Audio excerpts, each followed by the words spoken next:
Selamat siang Bapak Ibu sekalian, salam sehat untuk kita semua. Hari ini saya akan menjelaskan mengenai debitur meninggal, polis asuransi jiwa kredit fiktif.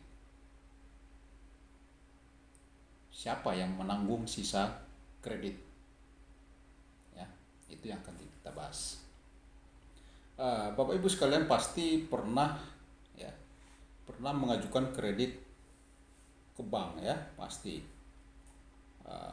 Entah itu KPR rumah ya, atau misalnya meminjam uang dari bank dengan jaminan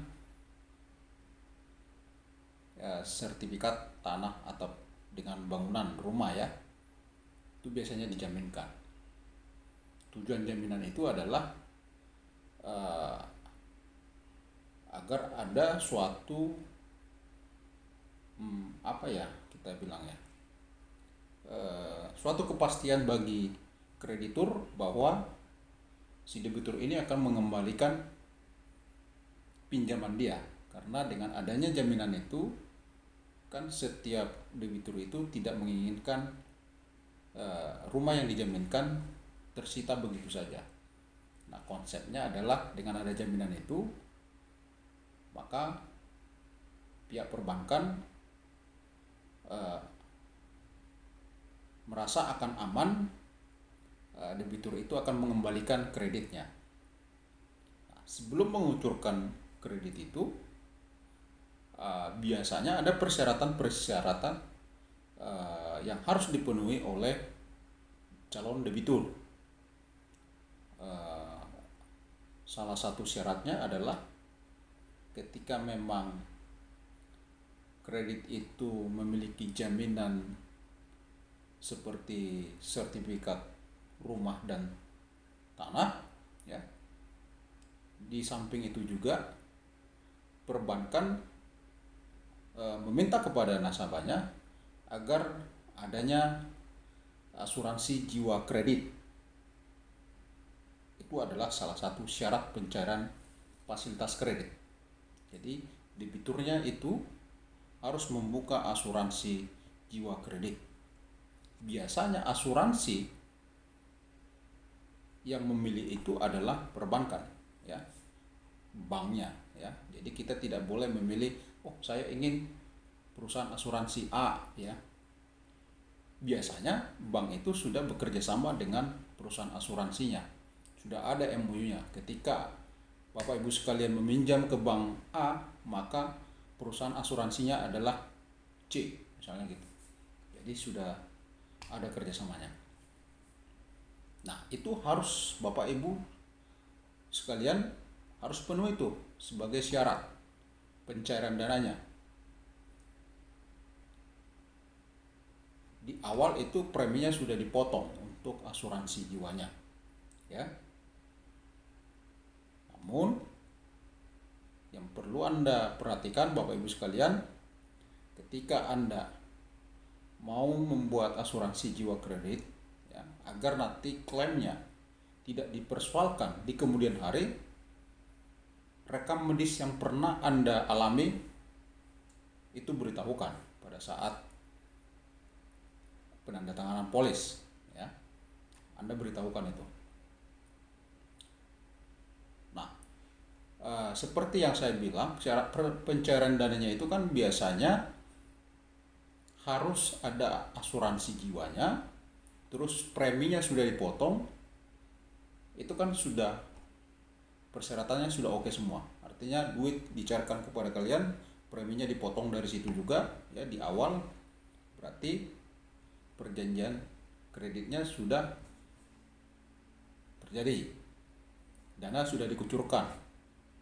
Lalu entah di awal kredit atau di pertengahan, lalu debiturnya meninggal, namun polis asuransi belum keluar, ya kan?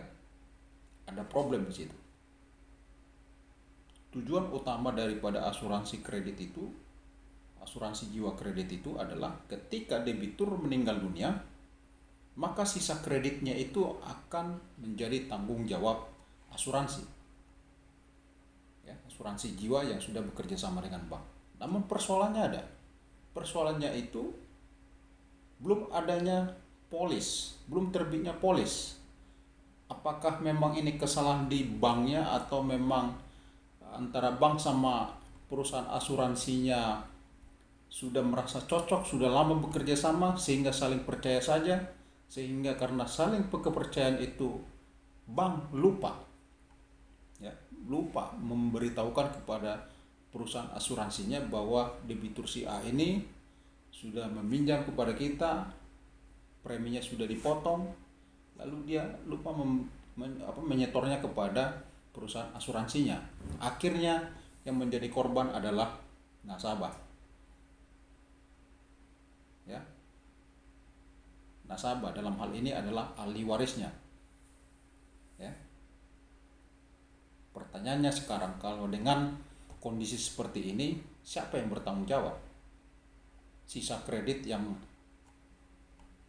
akan datang, ya? Kalau polisnya tadi ada, aman, itu udah langsung, ya, udah langsung oke, cair itu, tinggal pengklaiman aja. Namun persoalannya polis fiktif, ya, sementara kewajiban tertanggung sudah diberikan, sudah ada pemotongan premi, ya. Siapa yang bertanggung jawab? Mari kita lihat di mana kesalahannya, ya. Kalau kita melihat kesalahan dari segi persoalan tadi, ya, yang salah itu sebetulnya adalah pihak bank, ya. Dia lalai melaksanakan kewajibannya yang harusnya, ya, harusnya pada saat tanda tangan atau pengucuran dana itu polis harusnya udah terbit juga, ya. Premi kan harusnya sudah disetorkan juga ke perusahaan asuransinya. Namun situasinya tidak demikian, malah dibiarkan begitu saja. Nah, ini yang salah adalah pihak banknya. Bagaimanapun yang bertanggung jawab adalah pihak banknya. Karena pada saat itu tidak ada polis, ya, tidak ada polis.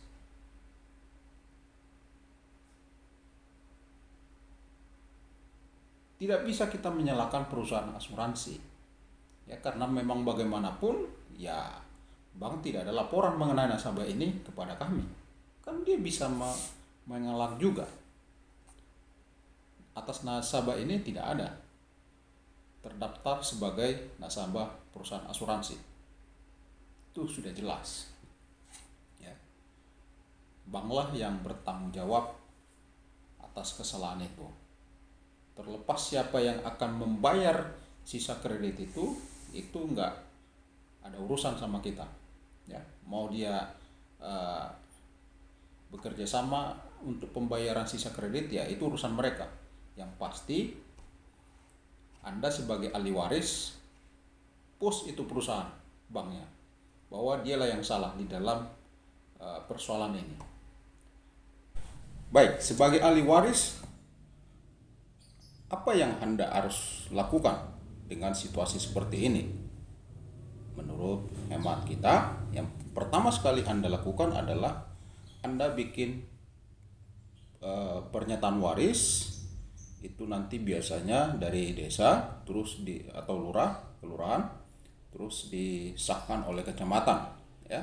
Setelah itu dapat, maka Bapak Ibu sekalian lanjut untuk melakukan penetapan pengadilan negeri maupun pengadilan agama, yang mana itu berdasarkan agamanya masing-masing, ya. Yang Islam ke pengadilan agama, di luar Islam di pengadilan negeri. Nah, sebetulnya ketika sebenarnya polis itu ada, ya, premi sudah dibayarkan, maka yang bertanggung jawab di situ ketika debitur meninggal yang sebenarnya adalah perusahaan asuransi, ya. Namun persoalannya adalah polis itu tidak ada fiktif. Dasar dari mengajukan klaim itu adalah adanya polis asuransi jiwa kreditnya. Namun polisnya tidak ada, fiktif, ya kan? Nah, setelah tadi penetapannya itu sudah Anda terima, lalu yang pertama sekali Anda lakukan adalah minta klarifikasi kepada perusahaan asuransi yang ditunjuk oleh bank tersebut pada saat Anda menandatangani persetujuan atau perjanjian kreditnya dulu ya. Karena di awal pada saat perjanjian kreditnya disepakati terus dananya dicairkan, itu biasanya tercantum nama perusahaan asuransi dan nomor polisnya sekaligus, dan pemotongan preminya jelas ya. Jadi Anda minta klarifikasi dari perusahaan asuransi. Tujuannya apa? Ya, supaya nanti terjawab dari perusahaan asuransinya apakah benar nama debitur yang sudah meninggal itu terdaftar sebagai nasabah atau tertanggung di perusahaan asuransi tersebut. Nah, ketika itu sudah menjawab, dia mengatakan, perusahaan asuransi itu mengatakan atau menginformasikan atau mengklarifikasi ya atas permohonan Bapak Ibu sekalian, memberitahukan bahwa nama debitur yang sudah meninggal itu tidak terdaftar sebagai nasabah dari perusahaan asuransinya.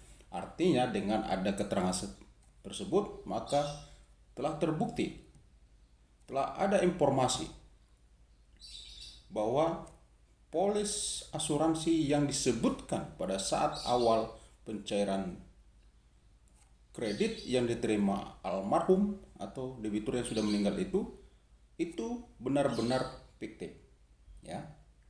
Sudah fiktif. Anda sudah menjadi atau Bapak Ibu sekalian telah mendapatkan satu keterangan informasi atau bukti ya yang valid.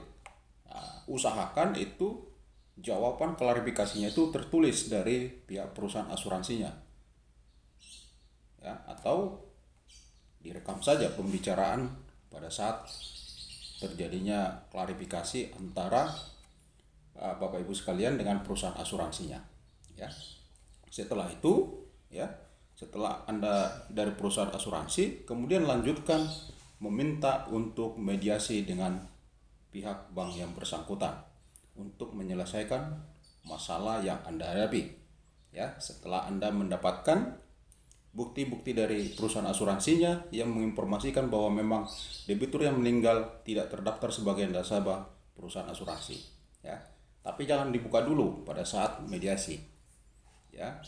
Nanti di dalam mediasi itu Bapak Ibu sekalian minta pertanggungjawaban dari perusahaan banknya. Nah, nanti kan di dalam mediasi itu bank akan memberikan alasan kenapa tidak melunasi langsung, tidak mengembalikan sertifikat jaminan kepada Bapak Ibu sekalian sebagai ahli warisnya.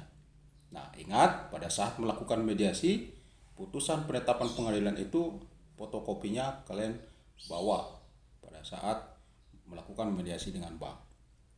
Ya, apapun alasan bank, kalau misalnya menolak, tetap menolak, maka mediasinya gagal, dianggap gagal. Nah, setelah gagal tidak masalah. Bapak Ibu sekalian bisa nanti somasi kepada pihak bank ya agar bertanggung jawab atas kejadian yang dialami Bapak Ibu sekalian.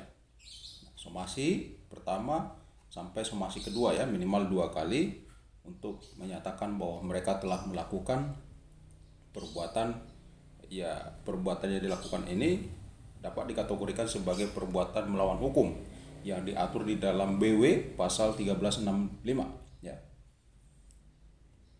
Yang dasarnya adalah pihak perbankan tidak melaksanakan kewajibannya sebagai mana mestinya ya. Itu nanti bisa di perbuatan melawan hukumnya, atau bisa dari segi pidananya agar lebih kuat efeknya bisa dipidanakan berdasarkan penggelapan dan penipuan ya.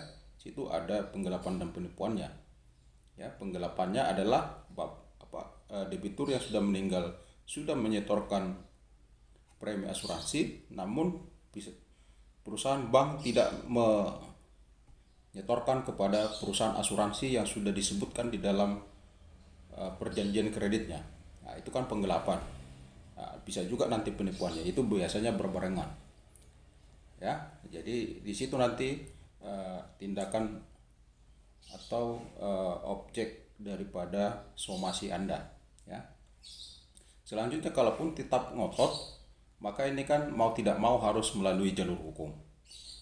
Namun kalau memang Bapak Ibu sekalian sudah memiliki bukti daripada perusahaan asuransi yang mengklarifikasi bahwa memang mereka tidak menerima premi asuransi dari debitur yang meninggal, saya kira pihak bank akan berpikir ulang untuk melawan Anda, karena memang bukti-bukti sudah kuat sekali dan sudah valid sekali, ya. Saya kira yang beginian tidak akan sampai ke jalur hukum, ya, jika memang perusahaan banknya memahami kesalahannya. Namun kalaupun perusahaan banknya tetap ngotot hingga ingin mendapatkan putusan pengadilan, ya monggo, tidak apa-apa, ya. Yang pasti posisi Bapak Ibu sekalian sebagai ahli waris sangat kuat, ya.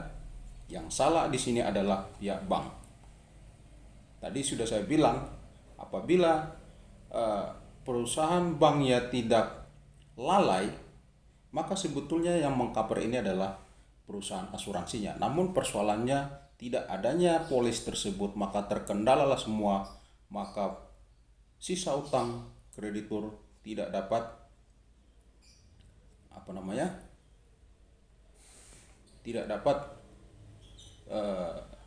di-cover oleh asuransi. Otomatis banklah yang bertanggung jawab untuk itu, ya.